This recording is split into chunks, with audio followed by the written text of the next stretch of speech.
Hello from Bear River on January 12th, 2024. The flow just dropped from 300 down to 380, and I think it's in the process of dropping as we speak. And it's really unfortunate because a high baseline flow has done a lot to supply the habitat that I was exploring a couple videos ago in the emerging floodplain. When the flow drops, then that habitat no longer exists, and this is rearing habitat for the fishery. So this is the winter baseline flow, which is what we're watching recede, oftentimes creates the rearing habitat for the trout in the Bear River fishery. And that is why it is important to have adequate winter baseline flows.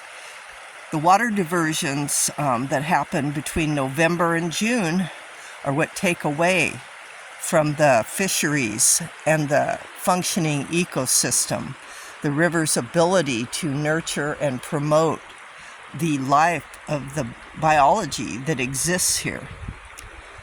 So that's something you can see the wet receding. And, this is more flow than we've had in the past. I've seen some years where it's 30, and we have a fairly dry water year. So we haven't gotten the atmospheric rivers that we expected.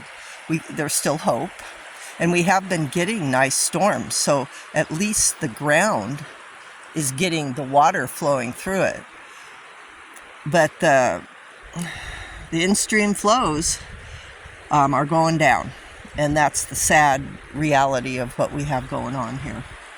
But it's been, a real nice run, and we're in January. Yes, see, we want the baseline flow to remain high, and 300, 200, it's starting to get into the sad area,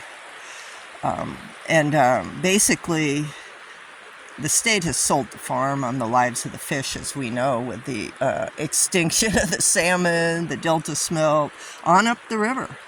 And this river has been sorely neglected and disregarded. One of the people on the NID board characterized it as a low elevation drainage ditch.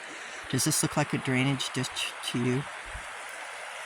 Yeah, lack of imagination, lack of connection with reality, and lack of conservation ethic is what we're faced with a statement like that. So we've got to keep working, and the Delta Water Quality Update is currently open for public comment until January 19th. You can Google it and you can comment and say, we want wintertime baseline flows on the Bear River to be around 500 CFS. And we want the Bear River restored. Another thing that went on at the meeting the other day was the lawyer was saying, well, we want to do a VA now that we're looking at 55% in-stream flow. So we'll put the water down the Bear Canal to Auburn Ravine. That avoids the Bear River and doesn't give the Bear River the restoration it needs. It's true that salmon are coming up Auburn Ravine from Sacramento, but if this water is from the Bear River watershed, it should nurture the Bear River. And the Bear River actually has salmon that come up below Camp Far West, but there's situations that need to be remedied with Camp Far West Reservoir and dams and Combi. We need swim-arounds for the fish. That's another neglect that's gone on. It's too long to even deal with. But anyway, here we are, January 12th, with a dropping flow. It's dropping into the 200s now. Mini Wachoni, hang on to life.